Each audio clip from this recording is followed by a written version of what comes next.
Ikhtilaf itu kan sunatullah sebetulnya. Karena manusia itu beragam-ragam. Jadi kita itu harus mau mengerti bahwa memang di mana-mana ada perbedaan. Kecuali soal yang sifatnya pokok ya. Percaya sama Allah misalnya, itu kan tidak. Tapi kalau secara masalah fikihnya itu pasti ada ikhtilaf. Karena kan mau sidang isbat itu biasanya orang nunggu NU gimana, Muhammadiyah gimana gitu ya. Dulu kan belum ada NU dan Muhammadiyahnya kan. Di situ diceritakan bahwa sudah ada perbedaan antara imam di Mekah dengan di Hadramaut misalnya tentang kapan sih mulainya puasa.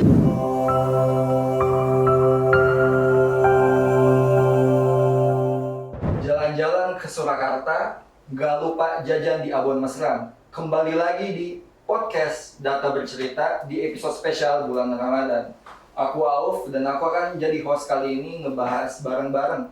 Kita explore tentang bulan Ramadan dan info-info tentang bulan Ramadan, keilmuan dan lain sebagainya. Kita nggak cuman didatangi oleh bulan yang spesial, tapi ada juga narasumber dan juga bintang tamu yang sangat spesial ini, yaitu Profesor Oman Fatur Rahman atau bisa dipanggil Kang Oman. Sehat, Prof? Ya, alhamdulillah. Ya. Gimana hostnya, sehat juga ya? Oh, sehat banget, sehat. Ya, jadi seperti yang kita ketahui bareng-bareng ya, Ramadan ini itu kan spesial secara spiritual atau mungkin kita biasa bilangnya sakral, tapi juga punya nilai-nilai budaya kultural yang sangat mengikat, khususnya di masyarakat Muslim Indonesia. Nah, aku penasaran, Kang, sebenarnya apa yang menjadikan bulan Ramadan ini bulan spesial tersebut? Mungkin ada di naskah-naskah ulama kita menyebutkan, dan juga ya bagaimana bulan Ramadan itu menjadi sangat spesial. Bismillahirrahmanirrahim. Sebetulnya memang keutamaan Ramadan itu kan bukannya dalam manuskrip aja ya. Dalam berbagai sumber itu, Al-Quran, hadis itu memang kan sudah disebutkan ya keutamaan Ramadan. Kira-kira kalau diumpamakan itu 12 bulan dalam satu tahun, itu lampunya itu adalah satu bulan itu, bulan suci Ramadan. Kalau di dalam khutbah-khutbah itu khatib itu suka menyebutkan Alhamdulillahilladzi zayyana asyhur wa nawwaraha bi syahri Ramadan. Jadi seluruh bulan yang 12 itu dihiasi, dan yang membuat dia indah, membuat dia mulia itu adalah bulan suci Ramadan. Mungkin pertanyaannya kenapa? Ya karena ada salah satunya itu adalah Lailatul Qadar. Al-Quran diturunkan di bulan suci Ramadan. Kemudian kemuliaan-kemuliaan lain itu kalau bersentuhan dengan Al-Quran ya pasti ikut mulia juga kan. Nah, Ramadan itu dimuliakan karena juga turun Al-Quran gitu. Jadi banyak kemuliaannya, dan itu memang di dalam manuskrip itu banyak sekali yang menjelaskan tentang itu. Kalau bisa baca manuskripnya nanti, tapi ya teman-teman harus bisa baca manuskripnya. Teman-teman kalau manuskripnya bisa kunjungin bilimsi.co. Di situ ada di cover banyak sekali manuskrip ya, Kang. 500.000 lebih di situ bisa kalian temui. Dan juga, nah seperti yang Kang sebut tadi, itu bulan Ramadan ini kan spesial juga karena ada malam Lailatul Qadar. Juga mungkin yang ikonik itu dari kita ini puasa. Kenapa harus puasa? Kenapa harus puasa ya? Iya.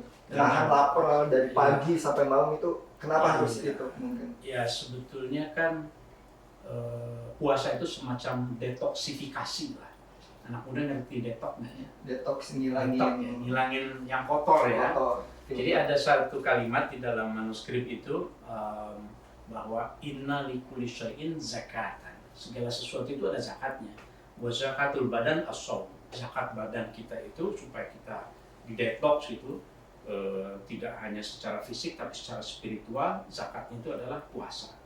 Nah, bahkan kalau kita tahu Ramadan itu kan, puasa ini kan bulan Ramadan ya. Asal kata Ramadan itu Ramadan ya, Ramad begitu, itu artinya kan membakar, membakar. Kenapa dinamakan Ramadan itu karena dulu di Arab itu setiap nama bulan itu ada asal usulnya sebetulnya. Kenapa disebut Muharram? Karena diharamkan perang kan pada bulan itu. Kenapa disebut Sya'ban yang sebelum bulan Ramadan? Karena litasyaub al-qabail. Kabilah-kabilah itu ngumpul pada bulan Sya'ban itu untuk nyari air. Tasyaub itu macam-macam ya. Nah, kenapa Ramadan? Karena panas sekali pada saat itu. Kalau bulan Ramadan biasanya ya waktu itu Ramadan itu akan terbakar. Nah, tapi kemudian oleh para ulama ditafsirkan dalam manuskrip-manuskrip itu di annahu yurmid ad-dunub, karena di bulan Ramadan itu dosa-dosa itu dibakar, dihapuskan. Kebetulan tadi aku udah sempat mention kan tentang Dreamsea ini, Ya. yang mana itu repository digital. Nah, aku juga penasaran karena ngomongin Ramadan dan Ramadan ini kan juga ada ibadah-ibadah tertentu untuk penghapusan dzunub tadi. Dosa. Iya. Adakah mungkin di koleksi Dreamsea ini atau naskah-naskah secara umum, naskah Nusantara secara umum yang membahas tentang hukum, tata cara ibadah seperti puasa dan lain sebagainya, begitu yang menjadi rujukan masyarakat kita. Iya, pertama mungkin teman-teman yang anak muda barangkali perlu tahu bahwa yang disebut manuskrip itu kan sebetulnya kitab ya. Kitab yang itu sudah ada sejak ratusan tahun lalu dan isinya itu bukan hanya satu aspek ibadah, bukan hanya Ramadan, tapi sebetulnya semua isu itu ada sebetulnya, semua ajaran ya, apalagi Ramadan. Jadi di dalam manuskrip ya tentu saja tidak hanya yang pernah didigitalkan oleh Dreamsea ya, tetapi juga di dalam semua manuskrip secara keseluruhan manuskrip Nusantara banyak sekali. Bahkan tidak hanya menceritakan hukumnya, kemudian syarat sahnya, tidak, tetapi tradisi terutama. Yang menarik itu bagi Indonesia sebetulnya manuskrip Nusantara itu menggambarkan tradisi puasa bulan Ramadan yang belum tentu ada di negara lain gitu. Misalnya ada satu manuskrip itu kalau terkait hukum-hukumnya itu seperti saya menyebut salah satu saja ya yang dikarang oleh Mbah Soleh Sani dari pesantren Komarudin misalnya, Qasidah fi Shaum misalnya, atau dalam satu salinannya sebutnya itu Qasidah fi Syam gitu. Qasidah itu kan dendang. Qasidah fi Shaum ini didendangkan dalam bentuk nazom. Nazom itu kan anak muda tahu nazom ya? Kayak puisi. Kayak puisi. Jadi bukan sifatnya prosa, tapi dinazomkan begitu ya. Itu ulama kita Nusantara menulis qasidah fi Shaum, Syekh Muhammad Soleh bin Muhammad ibnu Ishaq Sampurnan. Jadi, itu Mbah Soleh Sani sebetulnya di Sampurnan di Gresik ya. Nah, itu beliau menulis satu karya qasidah fi Shaum itu menjelaskan tentang hukum-hukumnya, tentang apa yang harus dilakukan di bulan Ramadan begitu, tentang tradisi-tradisi di bulan Ramadan. Itu sebetulnya amat sangat menarik sekali untuk dilihat. Berarti yang qasidah fi Shaum ini kan kalau di kita ini mungkin yang kontemporer anak-anak sekarang itu tahunya kalau qasidah itu musik berdendang. Nah, ini memang syair yang nazom yang dibuat untuk sambil bermusik dan sebagainya. Bisa jadi. Maksudnya bisa jadi itu dengan musik karena memang dia dalam bahasa Arab itu ada namanya pola ya, rojaz, bahar rojaz. Misalnya kalau saya lakukan tuh begini, ini saya lihat manuskrip kan saya tidak hafal semuanya. Misalnya wa aksiris sodaqota tilawah walil mudarosati wal ibadah. Nah itu kan bisa sambil ngetuk-ngetuk ini kan. Walitika fisiyamani fil ashar biliti faqi fi halailatul qadar. Nah itu semuanya dalam bentuk nazom. Jadi enak, lebih gampang dihafal sebetulnya. Gitu. Kental kulturalnya ya berarti. Kulturalnya. Karena sebetulnya manuskrip kita itu ya yang tadi saya sebut menggambarkan kultural tradisinya itu tidak semata-mata puasa itu harus niat, kemudian menahan lapar dan seterusnya, itu sih dalam semua kitab ada. Tapi yang penting itu tradisinya. Kalau baca manuskrip itu ada misalnya tentang manuskrip yang ada catatan di situ menggambarkan bahwa kalau bulan Ramadan itu di Indonesia khususnya kan ada ngaji pasaran kitab. Jadi bulan suci Ramadan itu di pesantren mengkhatamkan satu kitab misalnya. Nah itu juga ada tuh kitabnya, di situ ada kitab kitab Syarah Al-Hikam misalnya, ada catatan dari Hadratus Syekh Kiai Hasyim Asy'ari ketika bulan puasa itu memberikan catatan bahwa saya mengkhatamkan kitab ini di bulan suci Ramadan. dengan guru-guru saya, lalu disebutkan gurunya. Nah, jadi sampai sekarang tradisi pasangan itu hampir di semua pesantren ada tuh menghatamkan satu kitab misalnya, yang tipis biasanya ya. Itu juga kan tradisi. Semacam syarah gitu atau? Iya, kalau syarah itu kan komentar ya, tapi bisa juga kan memang diberikan komentar ya syarah. Tapi biasanya satu kitab yang pendek, nah kemudian dijelaskan oleh gurunya, dan itu banyak disebutkan di dalam manuskrip-manuskrip kita. Banyak tradisinya. Nah ini menarik banget Kang. Dan aku juga jadi penasaran gitu tentang seperti tadi kan, bagaimana cara kita menjalankan ibadah di bulan puasa ini itu terikat dengan tradisi-tradisi lokal gitu. Dan aku selain mungkin ada kitab-kitab dari Dreamsy atau naskah-naskah Nusantara lain yang membahas tentang Ramadan dalam konteks ibadah saja gitu. Apakah ada yang membahas dalam konteks bagaimana suasana Ramadan seperti itu suasananya kayak, ya seperti kita kan punya itu seperti membangunkan orang sahur rame-rame. Betul. Ya. Iya, misalnya kalau kita ingat Habib Usman ya. Habib Usman itu ulama abad ke-19 Betawi. Itu beliau tuh nulis satu kitab judulnya Adabul Insan.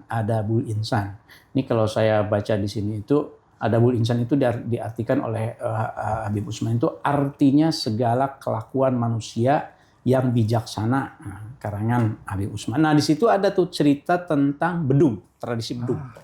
Jadi yang tadi itu soal membangunkan ya. Kan tradisi di kita itu mungkin nggak ada juga di Arab kan. Kalau membangunkan sahur itu kan anak-anak tuh mukul bedug tuh.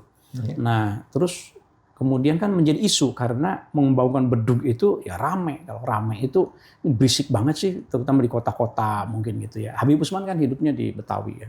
Nah, lalu Habib Usman ditanya, itu hukumnya bedug itu gimana sih? Kira-kira gitu ya. Ini telinga saya terganggu nih misalnya. Nah, maka ditulislah itu bab yang pasal ke-16. Jadi ini dalam bahasa Melayu, Arab Melayu. Cuma aksaranya aksara Arab. Kita biasa nyebutnya Jawi gitu ya. Di situ disebutkan tuh, adapun itu bedug di tanah Jawa dibuat membantu adzan kasih tahu orang-orang yang jauh supaya ia dapat tahu waktu sembahyang atau buka puasa. Jadi kalau ini kapan sih buka puasa ini udah masuk apa belum? Itu tandanya kan bedug kan. Nah, sehingga ada tradisi buka puasa atau makan sahur gitu. Kalau udah siap-siap mau imsak misalnya gitu ya. Itu adzan. Tapi kata Habib Usman itu, maka jika dipukul dengan sekedar saja itu tidak ada larangan, tidak apa-apa begitu. Tetapi sekarang ini abad 19 itu dipukul katanya bedug itu pada bulan puasa terlebih-lebih dengan berkeliling kampung anak-anak berganti-gantian begitu lalu mengganggu telinga. Nah, kalau kata Habib Usman katanya kalau sudah seperti itu mengganggu orang sakit atau orang yang tidur padahal nggak perlu sahur misalnya, kalau seperti itu juga tidak boleh katanya gitu. Nah, itu kan kearifan lokal yang ada dalam manuskrip ya. Abad 19. Abad 19. Apakah ada nggak di tahun-tahun yang sama gitu membahas sidang isbat mungkin yang juga sidang termasuk? isbat? Iya, kalau sidang isbat berarti sebelumnya kan. Sidang isbat juga ada bisa dari abad ke-18, 19 itu sebetulnya perbedaan. Kalau sekarang kan mau sidang isbat itu biasanya orang nunggu NU gimana, Muhammadiyah gimana gitu ya. Dulu kan belum ada NU dan Muhammadiyahnya kan. Nah, tapi dalam manuskrip itu hebatnya kita bisa tahu. Misalnya kalau saya lihat nih manuskrip yang dari Minangkabau misalnya ya. Itu dulu pernah ada tuh manuskrip yang menceritakan dari Surau Calau di Sijunjung, Sumatera Barat. Di situ diceritakan bahwa sudah ada perbedaan antara imam di Mekah dengan di Hadramaut misalnya tentang kapan sih mulainya puasa. Tapi yang menarik itu lagi-lagi dari pesantren Sampurnan, ini manuskripnya sudah didigitalkan oleh Dreamsy juga nih. Jadi kalau nanti teman-teman mau lihat lebih detailnya boleh juga tuh. Tapi harus belajar bahasa Arab dulu. Oh iya. Ya. Bahasa Arab. Bisa bahasa Arab kan? Bisa. Alhamdulillah. Gundul iya. Karena ini manuskripnya nanti bisa dilihatkan ya. Itu berbahasa Arab. Awalnya itu kira-kira begini. I'lam anna awwala Ramadan. Ketahuilah bahwa awal bulan puasa Ramadan itu tahun ini, waktu itu tahun 1338 Hijriah, berarti sekitar 1921 lah gitu ya, awal abad 21. Berdasarkan hisab itu Lailatul Arbi'ah, malam Rebo katanya. Kalau berdasarkan hitungan. Cuma hilalnya itu masih dikit, jadi bulannya itu belum kelihatan lama begitu ya. Ada istilah ilmu falaknya itu al-muqsu. Muqsunya itu maksudnya kelihatannya baru sebentar aja, baru sekian detik aja, belum lama nih. Jadi kalau menurut pendapat ulama, Rabu itu belum mulai puasa. Jadi Rabu, Kamis aja deh gitu. Kalau Kamis sudah pasti itu. Nah, makanya nanti sidang isbat itu kan ada nunggu hilal ya. Kelihatan kok nih dari seluruh Indonesia begitu. Dulu kan belum ada alat teropongnya juga kan. Jadi kelihatan pakai mata telanjang begitu. Tapi di situ ilmu ulama berfungsi. Nah, adanya di manuskrip. Salah satunya itu manuskripnya ini menjelaskan seorang tokoh di pesantren Sampurnan itu di Gresik, Kiai Muhammad Hasan Asy'ari bin Abdurrahman Pasuruan. Dari Pasuruan, Gresik. Pasuruan itu Gresik ya? Jawa Timur lah pokoknya. Jawa Timur. Gitu. Dan tadi kan ada yang satu Jawa Timur dan satu di mana lagi, Kang? Di Sumatera. Yang satu di Surocalo Sijunjung, Sumatera Barat. Sumatera Barat. Jadi artinya mewakili seluruh Indonesia itu udah biasa sebetulnya perbedaan. Yang penting ikhtilaf ya. Ikhtilaf. Yang penting kita bijak aja menyikapinya. Nah, salah satu ikhtilaf yang ikonik di bulan Ramadan ini pace, laju ketika sholat. Durasinya ada yang cepat. Maksudnya bacanya gerakannya. Sholat super fast track gitu ya? Iya, sholat The Flash kali. The Flash ya? Iya, pokoknya yang cepat. Ada yang cepat, ada yang lambat. Iya. Gitu. Berapa menit biasanya? Yang 5 menit. Selesai saya 23 medium rakaat ya? Iya, aku biasanya yang medium lah. Oh, medium ya? Medium itu maksudnya 11 rakaat atau gimana? Yang 11. 11 tapi bacanya bernada. Kan ada yang 11 cepat juga. Itu kira-kira apakah ada manuskrip yang mendokumentasikan ikhtilaf ini? Gitu. Ikhtilaf itu kan bukan natural, sunatullah sebetulnya. Jadi sejak dulu itu karena manusia itu beragam-ragam, jadi kita itu harus mau mengerti bahwa memang di mana-mana ada perbedaan, kecuali soal yang sifatnya pokok ya, percaya sama Allah misalnya, itu kan tidak.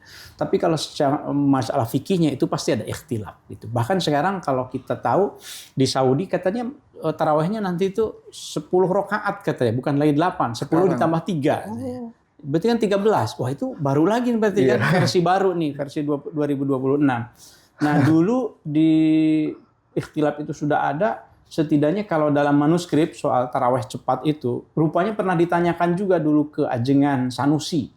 Jadi ada kitab namanya Hilyah As-Sibyan, tapi bahasa Sunda. Bahasa Sunda. Berarti ditulisnya pegon. Betul, pegon. Gimana? Nah, Kang, mungkin kalau saya bacain nanti ngerti nggak? Ini aja, Kang. Ini teman-teman mungkin ada yang nggak tahu istilah kayak tadi disebut aksara pegon, Jawi itu apa? Mungkin Kang. Iya. Jadi mungkin yang belum tahu, yang kalau saya nyebut Jawi itu artinya bahasa Melayu atau bahasa lain sebetulnya yang serumpun dengan Melayu, tapi aksaranya aksara Arab, gitu. Tapi kalau bahasanya Sunda atau Jawa namanya pegon. Aksaranya Arab. Aksaranya Arab, betul. Aksaranya Arab. Biasanya ada, kan kalau dalam bahasa Arab tidak ada nga, tidak ada nya, tidak ada ga misalnya. Adanya ro kan gitu. Tapi kalau mau bilang gagap gimana kan? Dibikin kalau gitu. Kaf dengan titik itu berarti ga misalnya. Lalu nga itu berarti ain titik 3. Nah, gitu. Itu anak muda harus tahu itu. Titik 3. Iya. Itu tradisi sejak abad ke-14, 15 begitu. Jadi sebetulnya khasanah literasi kita sudah ratusan tahun. Jadi anak-anak muda harus tahu lah. Perlu ya. Ya balik lagi ke tadi. Jadi soal tarawih cepat itu ditulis dalam pegon tadi itu. Jadi kalau kita mau belajar pegonnya misalnya dalam ajengan Sanusi, kitab karangan ajengan Sanusi. Ajengan Sanusi itu kiai di Sukabumi ya. Di Jawa Barat gitu. Nah, ini ada dalam Hilyah As-Sibyan itu disebutkan gimana sih hukumnya tarawih cepat gitu kan. Nah, cuma kalau saya baca ini ngerti nggak ya? Nanti kasih terjemah aja deh ya. Jadi begini katanya. Tah eta kalakuan taraweh anu gancang henteu bener jeung anu bangsana eta saperti tina panggede-gedena tipuan setan kana jalma anu iman ngabatalkeun amalna gitu. Kira-kira kalau saya ini tuh hati-hati. Taraweh cepat itu secara fikih bisa sah karena ada ilmunya. Makanya jangan langsung menyalahkan juga. Tapi kalau menurut Ajengan Sanusi, kalau menghilangkan tumak nina sholat itu ukurannya kan biqadri subhanallah ya. Ukuran subhanallah. Jadi kalau ruku subhanallah. Tapi kalau lebih cepat dari subhanallah, belum sempat baca subhanallah udah pindah gerakan. Yang itu kata Ajengan Sanusi itu paling gampang setan masuknya tuh dari situ tuh menggoda supaya ibadah seseorang itu batal gitu. Nah itu ada di manuskrip juga. Berarti Ajengan Sanusi kan awal abad 20. Abad 20. Awal abad 1920-an ya. Ya. Ya, istilahnya itu berarti beragam banget. Tapi aku jadi kedorong juga ya buat highlight, mungkin ada kesamaan gitu. Kayak hampir di tiap tempat itu di Nusantara ini kita punya budaya untuk buka bersama iftarnya begitu. Kayak sangat meriah, seremonial. Apakah ada juga naskah yang mencoba mencatat budaya seremonial ini? Iya, soal ikhtilafnya mulai dari tadi itu soal apa namanya, yang pertama itu soal penetapan awal Ramadannya, soal tarawehnya, soal apalagi buka puasa, soal bedug, itu semuanya memang sebetulnya ada dalam manuskrip gitu ya. Karena sebetulnya manuskrip itu sejarah yang diulang sebetulnya. Kehidupan kita juga sejarah yang berulang pada dasarnya. Manuskrip itu sesuatu yang ditulis yang menggambarkan peristiwa yang sebelumnya juga. Bedanya kalau yang manuskrip kita nih, manuskrip Nusantara disebutnya, itu lebih memberikan gambaran yang terjadi di Indonesia saja. Kadang-kadang di luar negeri tidak, di negara luar tidak ada. Termasuk misalnya soal buka puasa, buka bareng ya, buka bersama. Bareng. Saya nggak tahu di negeri lain, konon sih ada katanya. Di Mekah, di Madinah, buka puasa bersama. Cuma mungkin masing-masing caranya beda-beda. Kalau kita kan mungkin ada yang di hotel, ada yang mungkin ngemper gitu. Anak-anak muda biasanya gimana? Anak muda ngemper di dekat kafe sih. Nah, bukber pamer. Biasanya kan mengundang keluarga gitu ya, teman-teman. Ada satu orang mungkin yang kalau mampu dia sekalian sodakoh, jadi dia yang traktir. Tapi ada juga yang mungkin patungan misalnya gitu ya. Kalau anak muda mungkin ya penghasilannya masih pas-pasan mungkin ya patungan gitu ya. Benar nggak? Iya benar-benar. Nah, rata-rata patungan. Tapi yang penting itu nih dalam manuskrip itu ini dalam Qasidah Fis Shaum tadi itu yang karangan Mbah Sholeh Sani, salah satu baitnya itu saya bacakan begini. Wa yustahabbu tausi'ah 'alal 'iyal wa yustahabbu wa yukrahu siwakum min ba'di zawal wa yustahabbu tausi'ah 'alal 'iyal wa kathratul ihsani lil arhami wal jari min khairin wa min ta'ami. Nah, jadi disunahkan kata Mbah Sholeh itu ya, ketika puasa itu at-tausi'ah 'alal 'iyal. Jadi berbaik-baik kepada keluarga. Kemudian wa kasratul ihsan itu lil arham, silaturahmi, wal jari kepada tetangga juga. Apa bentuknya? Min khairin wa min ta'amin. Ta'am itu kan makanan. Jadi itu mengapa? Jadi cara menerjemahkan, orang Nusantara itu cara menerjemahkan hadis Nabi bahwa barang siapa yang memberi makan buka kepada orang lain, dia mendapatkan pahala sebanyak orang yang dia kasih, tanpa mengurangi pahala dirinya, kan begitu kan. Nah ini wa min ta'amin itu disebutkan itu sebagai sesuatu yang yustahab itu disunahkan. Nah maka ini kemudian kita bisa pahami sebagai buka bersama itu kira-kira ya karena ingin menambah kebaikan di bulan Ramadan gitu. Tapi aku juga tuh nemu mungkin fenomena kalau di luar, di lingkungan kita ini, itu karena tadi kan makanan itu juga hal yang dilarang ketika puasa, makanan, minum. Nah ada mungkin salah satu jenis konsumsi tapi sifatnya itu bukan makanan, hisapan. Oh, rokok, vape dan lain-lain ini sangat berbeda pendapat, orang ada yang mengatakan itu membatalkan dan tidak. Kalau misalkan aku juga penasaran apakah ada Kang tentang yang membahas ikhtilafnya gitu, ikhtilaf tentang perbedaan, ada yang menganggap ini membatalkan, ada yang tidak, dan juga untuk kita yang walaupun nggak ngerokok dan kita menghirupnya kan pasif juga, itu memasukkan sesuatu ke dalam tubuh. Atau mungkin asap yang lain juga kan, asap dari knalpot mungkin kan asap juga ya. Iya, semuanya Gimana asap. tuh? Batal apa enggak gitu ya. Biasanya didiskusikan sama anak-anak muda ya. Bukan hanya anak muda aja mungkin yang merokok kali ya. Perokok aktif dan pasif. Perokok aktif dan pasif ya. Juga khawatir. Ya. Iya. Itu menarik. Di dalam salah satu karya Syekh Ali bin Abdil Bar misalnya gitu ya. Itu ada satu manuskrip Inayatul Malik Ar-Rahman fi hukmi syurbi dukhon fi syahri Ramadan. Jadi spesifik banget. Ini bagaimana dukhon itu kan asap. Ya. Jadi bagaimana hukum syurb. Sebetulnya merokok itu dalam bahasa Arabnya itu syurb. Syurb itu minum. Minum. Artinya kalau minum dukhon, maka itu membahas hukum batal dan tidaknya ya dari situ. Cuma di dalam manuskrip itu didiskusikan yang membatalkan itu apanya sih sebetulnya? Oh, kalau ada sesuatu disebutnya itu al-ain. Kalau ada al-ain yang masuk ke dalam jauf. Kalau ada al-ain itu batal. Nah, sekarang masalahnya apa yang dimaksud dengan al-ain? Nah, dalam manuskrip kita itu misalnya disebutkan begini. Yang disebut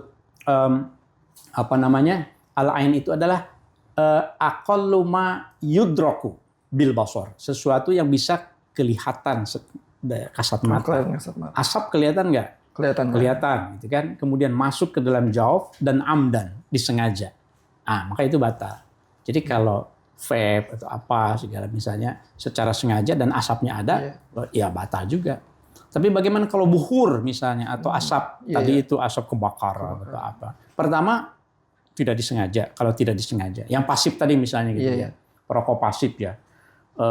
Atau misalnya mencium saja bau masakan juga di dapur, kan ada asapnya juga kan? Ya kan masuk. Nah di manuskrip ini disebutkan bahwa fakhraja itu tidak termasuk di dalamnya wusulur raihah bisyaq. Jadi kalau ada baunya masuk gitu ya, kecium ke kita, itu sama seperti mungkin ibu-ibu mencicipi makanan supaya ini asin cukup atau enggak, tapi tidak dimakan gitu, dikeluarkan, ini kan tidak batal juga begitu. Gitu. Jadi ada batasnya. Merokok itu ada kalanya batal atau tidak, itu tergantung gitu. Tergantung sengaja atau tidak. Tergantung sengaja atau tidak, dan tergantung dia masuk ke ainnya itu ke dalam jauf tadi. Jauf ke itu mulut apa? kita. Mulut. Oke. Tapi jangan juga nanti misalnya aku kalau gitu vape tapi dikeluarin lagi, sedot, keluarin nggak masuk. Sebelum amdannya kena juga ya, setidaknya makruh barangkali gitu. Sama seperti wudhu ya. Kan sebetulnya wudhu kan tidak membatalkan juga. Tapi kalau niatnya itu apalagi vape, merokok, kok nggak menghormati gitu loh. Nantilah tunggulah malam gitu. Nah, karena puasa itu kan menahan nafsu ya. Dan penyucian jiwa. Iya, yang penting kan itu. Gitu. Nah iya Kang, penyucian jiwa itu. Penyucian jiwa yang dikaitkan dengan puasa seperti tadi, kalau kata Kang tuh di awal, puasa itu zakat tubuh. Iya. Adakah mungkin tradisi kita yang tertulis, memori kolektif leluhur kita yang berbicara tentang penyucian jiwa ini sebagai? Penyucian jiwa itu dalam istilah tasawufnya itu tazkiyatun nafs, membersihkan hati, atau tazkiyat al-qulub itu, al-qalb itu, membersihkan hati. Jadi bahkan sebelum masuk ke bulan Ramadan, kita itu menyucikan diri itu harus sudah siap-siap sejak bulan Rajab. Makanya kan suka ada doa, Allahumma barik lana fi Rajaba wa Sya'bana wa balighna Ramadhana. Jadi sejak bulan Ramadan, bulan Sya'ban itu harus siap-siap untuk membersihkan diri, membersihkan jiwa. Nah, beberapa manuskrip itu biasanya itu adanya di manuskrip tasawuf ya. Atau kalau mau ada salah satu manuskrip Al-Mawaid Al-Badi'ah juga karangan Syekh Abdurrub Singkel, itu juga ada menjelaskan tentang tazkiyatun nafs gitu, membersihkan jiwa. supaya secara badan didetoks, secara spiritual juga didetoks gitu. Jangan menganggap enteng puasa karena sehat juga. Kata Rasul, sumu tasihu. Puasalah kamu, nanti kamu akan sehat. Gitu. Nah, ini mungkin pertanyaan terakhir, Kang, dan reflektif ya. Kang tadi sempat banyak mention, ngajak juga teman-teman yang nonton untuk melestarikan hazanah intelektual kita lah. Dan tapi kenapa Kang? Aku penasaran kira-kira apa yang membuat generasi sekarang mungkin kurang akrab ya dengan tradisi tulis manuskrip ini gitu. Salah satunya sepertinya karena aksaranya memang. Aksaranya itu kan aksara yang sudah tidak dipakai lagi ya. Kalau kita kan sehari-hari dipakai aksara Latin, ya, bahasa Inggris, bahasa Indonesia, semuanya Latin.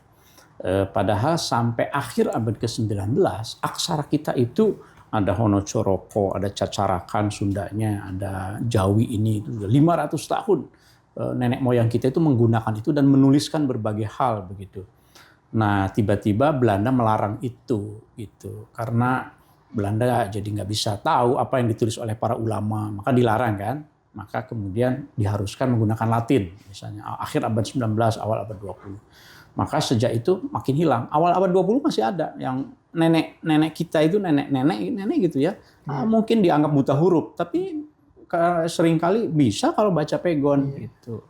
Nah, jadi penyebabnya itu memang karena seolah-olah sudah mati karena tidak dipakai lagi. Dan aksesibilitasnya ya. Ya, aksesnya. Nah, sekarang makanya yang kita lakukan itu bagaimana nih supaya publik, anak-anak muda, generasi milenial, generasi Gen Z atau Gen Alpha juga barangkali itu dikenalkan lagi nih ke aksara-aksara itu, setidaknya lihat dulu deh. Melihat karena an-nadhru nisful hifdzi.